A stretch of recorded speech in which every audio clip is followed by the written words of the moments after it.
Saudara-saudara pendengar yang kami kasihi dimanapun Anda berada, Anda kembali bersama kami dalam acara Telaga Tegur Sapa Gembala Keluarga.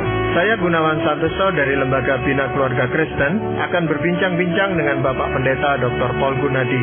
Beliau adalah seorang pakar dalam bidang konseling serta dosen di Seminari Alkitab Asia Tenggara, Malang. Perbincangan kami kali ini tentang tidak lagi bekerja. Kami percaya acara ini pasti bermanfaat bagi kita sekalian, dan dari studio kami mengucapkan selamat mengikuti. Pak Paul, pada sesi yang terdahulu kita sudah pernah membicarakan bahwa kerja itu sebenarnya merupakan hakikat manusia, karena Tuhan sendiri bekerja gitu. Dasarnya sudah cukup jelas, dan itu merupakan sesuatu yang penting bagi kita, baik secara jasmani juga secara mental, kerohanian bahkan. Nah, tetapi Pak Paul, kenyataannya kan orang setelah bekerja sekian lama dia harus berhenti. Mungkin bukan kehendaknya sendiri, dia dipecat atau karena terjadi PHK massal dan sebagainya. Nah, kalau sudah tidak lagi bekerja Pak Paul, dalam kondisi seperti ini, apa sebenarnya yang bisa dilakukan atau apa yang seharusnya diketahui Pak Paul? Memang ada kalanya ya kita kehilangan pekerjaan oleh karena faktor penyebab di luar kendali kita ya.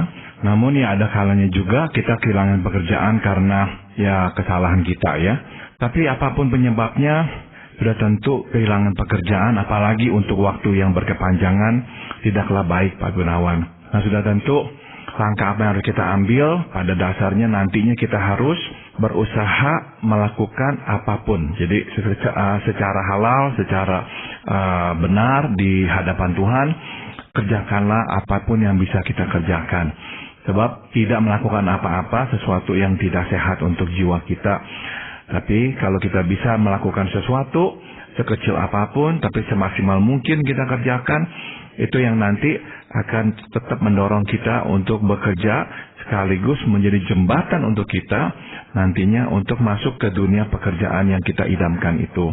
Jadi secara garis besar, itulah langkah-langkah yang kita harus lakukan. Ya, ini tentunya kita bicarakan tentang orang yang memang pada usia produktif dan memang kondisinya memungkinkan gitu Pak Paul ya. Kalau orang itu memang sudah lanjut usia atau karena cacat yang tidak memungkinkan lagi dia bekerja. Nah, ini kita ceritanya lain. Tetapi pada perbincangan kali ini kita mau fokuskan pada orang-orang yang semestinya masih mampu bekerja dan pada usia-usia produktif. Kalau dia tidak bekerja, itu dampaknya apa saja Pak Paul? Ada banyak Pak Gunawan. Misalnya nih ya, yang pertama, kita akan sudah mengerti bahwa bekerja merupakan kodrat manusiawi kita. Jadi tidak bekerja akan melanggar kodrat, dan segalanya yang melanggar kodrat manusiawi pastilah berbuntut buruk. Kita kehilangan keseimbangan hidup sehingga energi tak terpakai, dan energi yang tak terpakai bukan saja mempengaruhi fungsi sehari-hari, ia pun berpotensi menciptakan beban mental. Nah, itu sebabnya Pak Gunawan seringkali ya orang yang tidak bekerja tidak lagi dapat berfungsi optimal. Mungkin misalnya ia menjadi pelupa, atau mungkin ia kehilangan energi, kendati sesungguhnya energi tersedia dengan berlimpah. Atau yang lebih parah lagi, tidak jarang orang yang tidak bekerja mulai mengalami kesukaran berpikir dan akhirnya mengalami depresi. Ya, jadi di sini kalau seseorang ini tidak bekerja, masalahnya bukan hanya menyangkut dirinya sendiri, tetapi menyangkut orang-orang yang ada di sekitarnya gitu Pak Paul.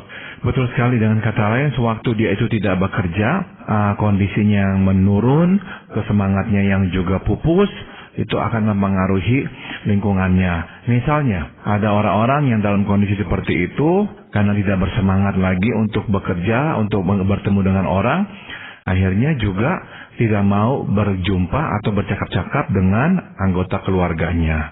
Memisahkan diri dari pasangannya, menutup pintu dari anak-anaknya, atau juga tidak mau bertemu dengan orang-orang yang menjadi kerabat dekatnya, dan akhirnya semua itu menambah depresinya, menambah ketertekanan jiwanya, karena dia makin terpuruk, dan akhirnya makin sulit dia melihat ada secerca harapan. Dan pada akhirnya juga orang kalau melihat dia seperti itu, perlahan-lahan ya mulai menghindar. Habis berasa ya percuma, dicoba untuk didekati tidak mau, dicoba diajak tidak mau, ya akhirnya orang pun ya angkat tangan menyerah. Nah, dengan kata lain, dia akhirnya menjadi ya masalah bagi orang-orang di sekitarnya. Belum lagi kalau dia makin hari makin cepat tersinggung, marah, merasa dihina, itu lebih lagi nanti menimbulkan masalah dengan relasinya.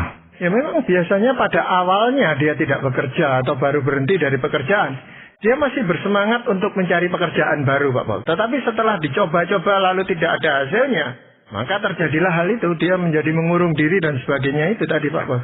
Betul, maka sekali lagi saya ingatkan bahwa dalam kondisi kita tidak mempunyai pekerjaan, kita tidak lagi mencari pekerjaan seperti pekerjaan kita yang semula. Kita pokoknya akan berusaha mendapatkan pekerjaan apa saja.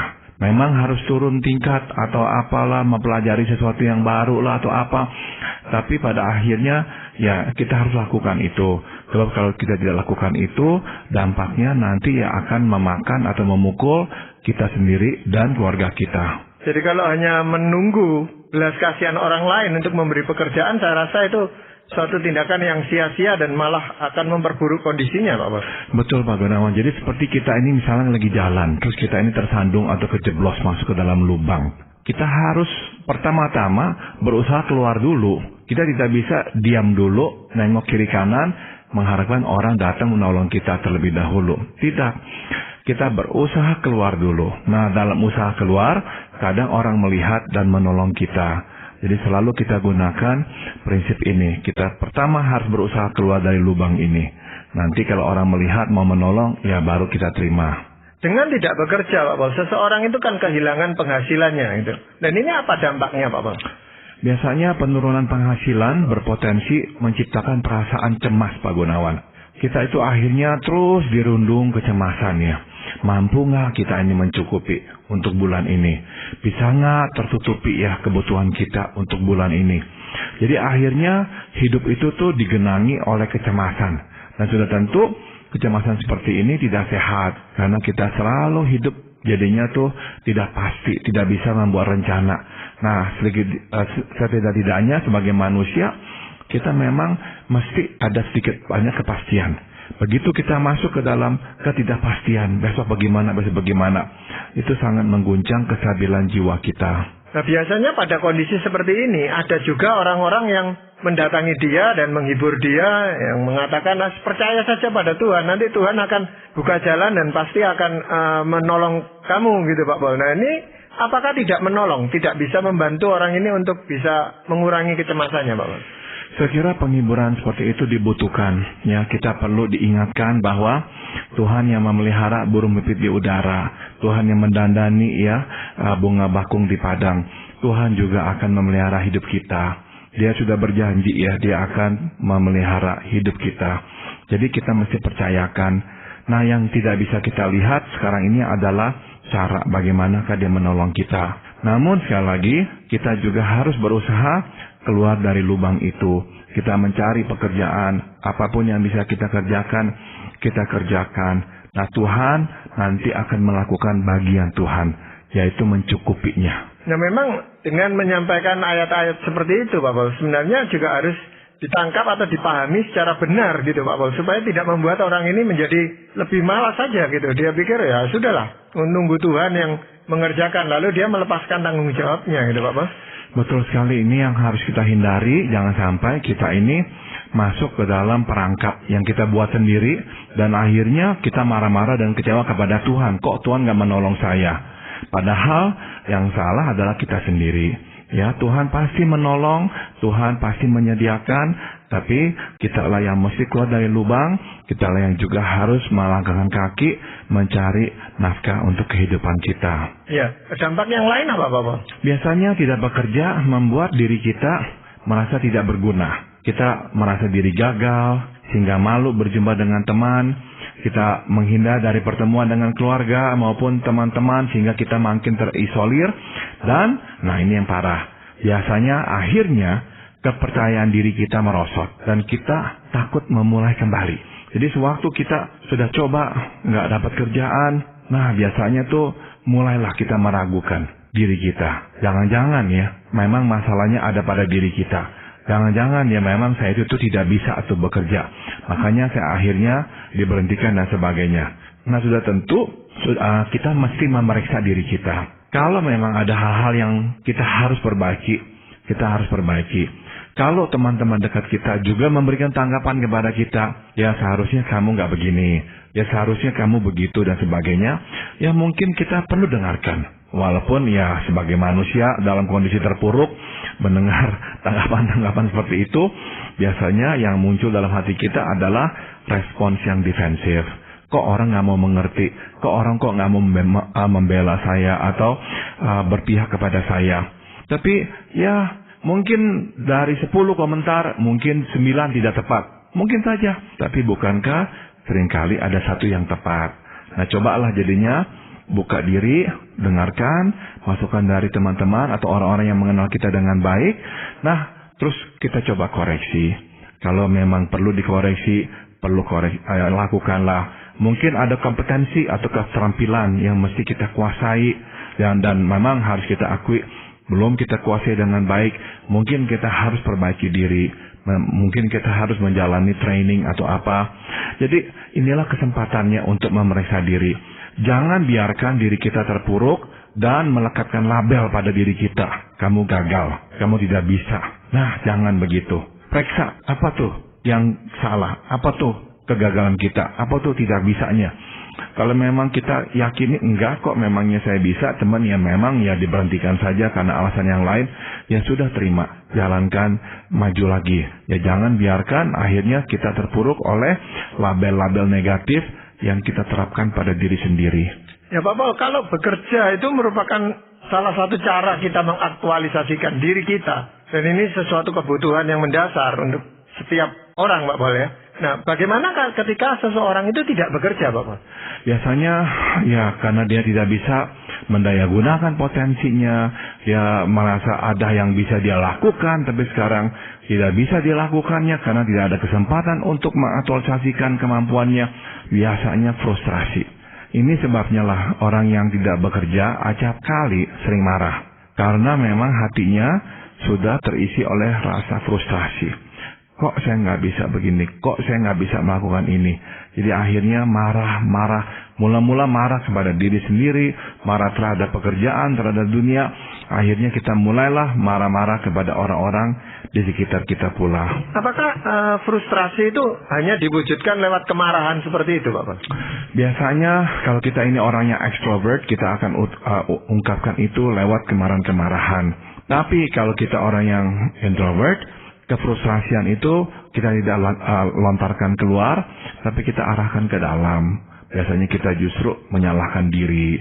Ya memang seharusnya lah kamu begini.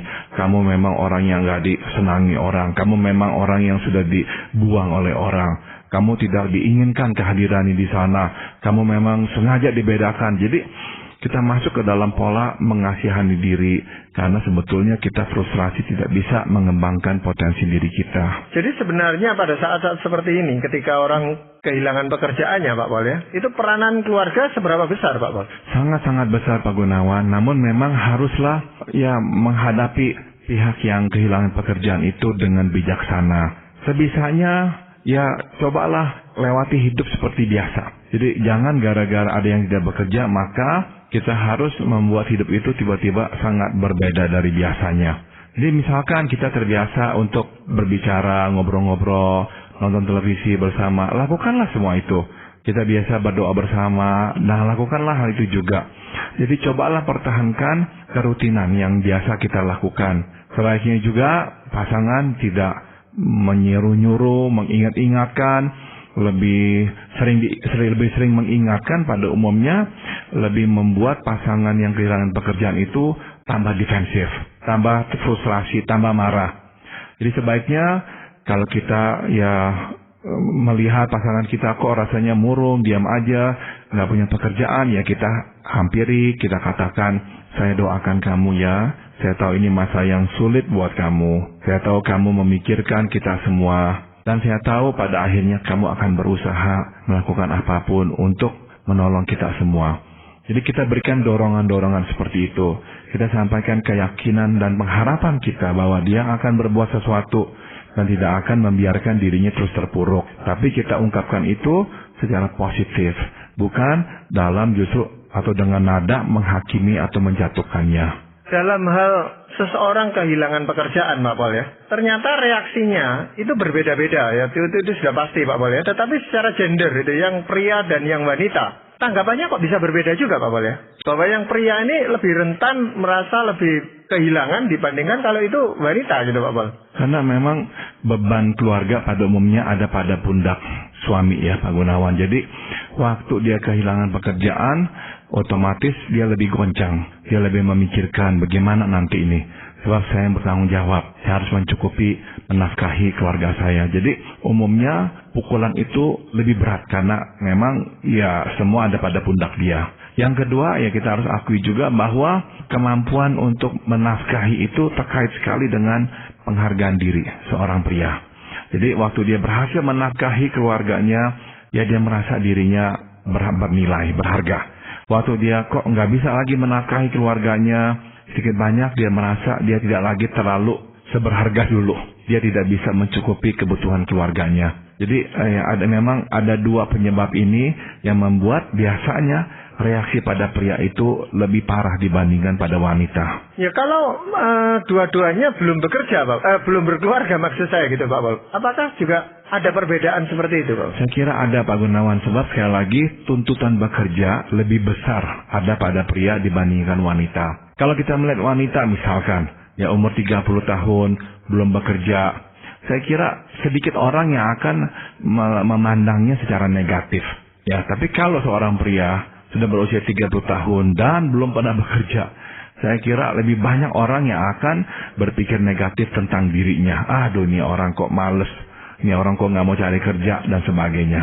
Nah, jadi pekerjaan itu sendiri, Pak Pol ya, baik ketika masih dilakukan maupun ketika orang itu kehilangan pekerjaan, akan sangat besar dampaknya dalam pergaulannya, dalam lingkup sosialnya gitu, Pak Pol ya. Saya kira demikian, Pak Gunawan. Jadi seringkali itu waktu seseorang kehilangan pekerjaan, biasanya dia akan juga kehilangan pergaulannya. Saya ingat saya berbicara dengan seseorang yang dipensiunkan. Memang seharusnya dia pensiun karena dalam dunia kerjanya usia pensiunnya relatif muda. Nah, saya ingat sekali dia bercerita, saya ini setiap hari masih ke kantor saya. Kenapa? Sebab dia tidak punya teman-teman selain teman-teman di kantornya itu. Jadi selama dia masih bekerja saat itu, kantor itu bukan hanya tempat dia bekerja membawa menghasilkan penghasilan atau apa, tapi juga tempat dia bergaul, bersosialisasi, tempat dia eksis dalam masyarakat. Nah, sekarang dia tidak ada lagi pekerjaan karena sudah dipensiunkan, memang usianya relatif masih muda. Waduh, dia kehilangan dirinya, Pak Gunawan. Jadi dia harus setiap hari tetap ke kantornya. Dengan kata lain jadinya ya, waktu kita kehilangan pekerjaan, apalagi kita kehilangannya secara mendadak, tidak diduga, wah itu biasanya tuh akan membuat kita secara mendadak pula kehilangan sosialisasi atau tempat kita bergaul. Nah, ini sudah tentu ya tidak sehat, sebab pada akhirnya kita makin dicenderungkan untuk tenggelam di dalam diri sendiri. Akhirnya kalau kita nggak punya lagi tempat bergaul, kita makin subjektif, melihat semuanya dari kacamata kita saja. Dan kita pun bereaksi terhadap perkataan orang secara subjektif. Kita cepat curiga pada orang. Kamu memang sengaja nih mau menghina saya. Kamu memang sengaja nih mau bicarakan saya. Karena apa? Kita sudah kehilangan kontak dengan sesama kita. Dan kita tahu bahwa sebagai makhluk sosial kita perlu stimulasi rangsangan lewat pergaulan itu. Supaya pandangan kita pun tetap berimbang, tidak terlalu subjektif. Jadi akhirnya orang yang tidak bekerja untuk waktu yang berkelamaan seringkali sangat subjektif. Dan pandangan-pandangannya akhirnya mulai terdistorsi, mulai menyeleweng dari realitas. Ya, tapi kalau dia masih tetap berharap berkumpul dengan komunitasnya yang lama, Pak Pol, itu kan tidak menolong dia untuk bisa mendapatkan pekerjaan baru. Seperti yang tadi Pak Pol contohkan, temannya Pak Pol ya. Dia tetap bergaul dengan teman-teman yang lama, padahal dia sudah diberhentikan dari tempat itu gitu kan. Lebih baik dia bersosialisasi dengan orang-orang yang baru gitu. Jadi membentuk suatu komunitas baru di mana memungkinkan dia untuk mendapatkan pekerjaan mungkin. Betul, jadi pada akhirnya memang ya, kalau kita kehilangan pekerjaan, ya kita harus sadari bahwa pergaulan kita akan berubah. Sebab teman-teman itu kan memang juga di pertemanan, maksud saya, itu kan juga didukung, ditunjang oleh berapa seringnya dan berapa akrabnya kita itu bergaul dengan mereka. Nah, sekarang tidak lagi satu kantor, tidak lagi bertemu, otomatis pertemanan itu akan berubah. Dan kita harus terima fakta ini. Kita tidak bisa lagi mengharapkan teman-teman kita akan sedekat dulu kepada kita. Itu sebabnya ada baiknya lah kita memang harus menaruh ini di belakang kita. Tetap berhubungan, tapi ya terima apa adanya, tidak menuntut lagi yang berlebihan dari mereka. Fokus ke depan. Cobalah cari yang lain, pekerjaan yang baru. Dan memang di situ pun nanti kita akan berkesempatan menjalin persahabatan yang baru pula. Ya, agak kontradiksi Pak Pol ya. Ada orang yang sudah kehilangan pekerjaan cukup lama, ketika ditawari bekerja, sesuatu pekerjaan yang baru yang tidak sama dengan pekerjaannya yang lalu, dia berkata, "Enggak lah, saya tetap cari yang lama," gitu. Jadi dia itu kesannya adalah dia sudah malas lagi untuk memulai bekerja karena sudah menikmati sekian lama tidak bekerja itu dan masih cukup dengan pesangonnya atau apa, sehingga ketika mulai bekerja lagi dia agak sulit Pak Pol. Seperti mesin itu, kalau sudah lama berhenti mulai berproduksi lagi kan sulit itu Pak Pol. Itu betul sekali ya Pak Gunawan, sebab kita memang adalah manusia yang adaptif. Artinya kita itu ya akan berusaha menyesuaikan diri dengan kondisi. Jadi orang yang kehilangan pekerjaan untuk waktu yang lama, secara tak disadari akhirnya beradaptasi dengan kondisinya itu. Tidak punya pekerjaan. Jadwal yang tadinya diisi dengan aktivitas kerja, sekarang tidak diisi dengan aktivitas kerja, tapi mungkin saja diisi dengan aktivitas lain. Misalnya aktivitas lain itu apa? Duduk nongkrong di depan televisi. Atau main catur. Atau main kartu. Atau apa. Pokoknya kegiatan yang lain. Nah, akhirnya dia udah terbiasa dengan kegiatan yang lain itu. Waktu ditawarkan untuk bekerja, dia tidak mau lagi. Jadi dengan kata lain, memang kita bisa berkesimpulan, tidak bekerja untuk waktu yang lama, berpotensi menjadikan kita malas. Ya, kita malah menikmati kondisi ini, dan ada kalanya berusaha memperpanjangnya. Nah akhirnya, ini yang bahaya. Muncul godaan untuk mendapatkan uang dengan cara yang tidak berkenan kepada Allah. Jadi sebabnya kemalasan kerap kali melahirkan dosa Pak Gunawan. Ya, dia akan berusaha untuk mendapatkan uang dengan cara yang gampang gitu Pak Pol. Bahkan lewat perjudian dan sebagainya. Apalagi kalau pada awalnya dia menang terus. Ini akan sangat menggoda dia untuk buat apa kerja. Judi saja bisa hidup gitu Pak Pol. Bisa melalui berjudi, atau yang kedua yang cukup umum adalah bergantung. Jadi menuntut orang di sekitarnya untuk mencukupi kebutuhannya. Misalnya dia menyuruh istrinya minta uang dari keluarga si istri. Papamu kan kaya, kakakmu kan kaya. Ya kamu minta dong uang dari kakakmu atau papamu atau apa. Jadi seringkali memang mereka itu selain dari melakukan hal seperti berjudi, biasanya juga bergantung pada orang.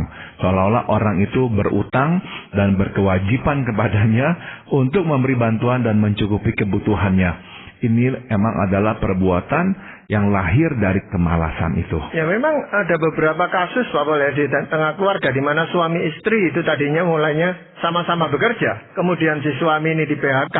Si suami ini berpandangan toh masih ada istrinya yang mencukupi kebutuhan dia sehari-hari, bahkan kebutuhan keluarganya. Jadi dia juga malas untuk memulai sesuatu yang baru gitu Pak Pol.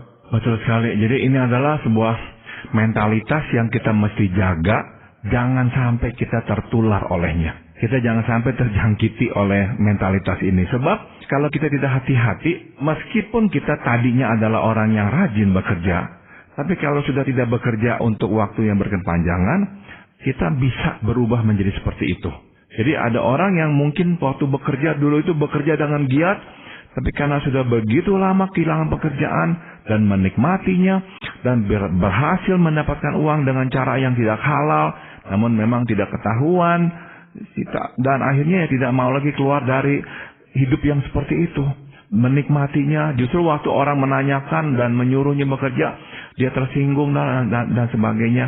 Jadi inilah yang kita mesti jaga, jangan sampai kita terjebak ke dalamnya. Ya, tapi itu secara perlahan tapi pasti Pak Pol ya, mengubah sistem keluarga itu. Jadi seolah-olah yang menjadi kepala keluarga ini pihak istri malahan. Si suami ini melakukan pekerjaan-pekerjaan istrinya di rumah. Jadi misalnya masak, membersihkan rumah, mengasuh anak. dan sebagainya gitu Pak Paul. Iya, jadi memang akhirnya terjadilah pertukaran peran, istrinya nanti yang akan menjadi kepala. Nah, memang kalau dia akhirnya juga terima, ya mungkin mendingan. Yang berbahaya adalah kalau dia tidak terima, ya malam terus memaksakan diri menjadi kepala, tapi dia akhirnya menjadi kepala yang tidak lagi bertanggung jawab dan tidak lagi mendapatkan respek dari anggota keluarganya. Ya Pak Paul, kalau kita tidak lagi bekerja Pak Paul ya, apakah ini terkait juga hubungan kita dengan Tuhan Pak Paul? Memang ya kalau ini kesalahan kita harus ambil tanggung jawab itu ya. Tapi kalau memang kita ini mengalami musibah sehingga kita kehilangan pekerjaan, bisa kita pahit ya kepada Tuhan. Kita merasa dibuang, tidak lagi diperhatikan Tuhan. Namun ya kita harus percaya ya, Tuhan memperhatikan kita. Justru kita harus bersyukur akan pemberian dan pemeliharaannya setiap hari. Jadi kita memang mungkin tidak bisa melihat seminggu ke muka, tapi kita bisa melihat hari ini. Di hari ini kita percaya Tuhan akan memelihara. Jadi kita bersyukur bahwa Tuhan pasti akan memperhatikan kita hari ini. Ya, doa pada awalnya itu tentu orang yang kehilangan pekerjaan pasti meminta kepada Tuhan untuk diberi pekerjaan baru Pak Paul ya. Tetapi setelah berminggu-minggu, berbulan-bulan, bahkan mungkin bertahun-tahun, dia doa dan tetap tidak mendapat pekerjaan. Ini kan membuat dia juga merasa jenuh dan merasa bosan dan merasa bahwa Tuhan tidak mendengarkan doanya Pak Paul. Bisa jadi ini memang Tuhan sengaja tutup, tapi bisa jadi juga yang Tuhan inginkan adalah dia berubah haluan, dia mengerjakan pekerjaan yang lain. Jadi memang ini adalah waktu untuk introspeksi juga. Ya Pak Paul, apakah ada ayat firman Tuhan yang mendukung atau merangkumkan perbincangan kita pada saat ini? Amsal 18 ayat 14 berkata, orang yang bersemangat dapat menanggung penderitaannya, tetapi siapa akan memulihkan semangat yang patah? Betul sekali Pak Gunawan. Orang yang rajin bekerja akan menjadi orang yang bersemangat. Dan semangat ini menolongnya kuat dalam penderitaan.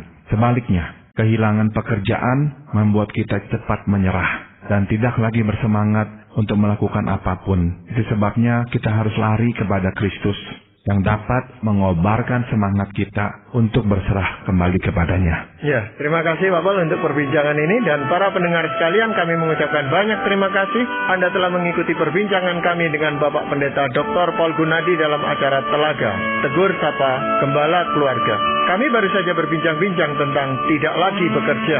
Bagi Anda yang berminat untuk mengetahui lebih lanjut mengenai acara ini, silakan menghubungi kami lewat surat. Alamatkan surat Anda ke Lembaga Bina Keluarga Kristen atau LPKK, Jalan Cimanuk 56, Malang. Anda juga dapat menggunakan email dengan alamat telaga@indo.net.id.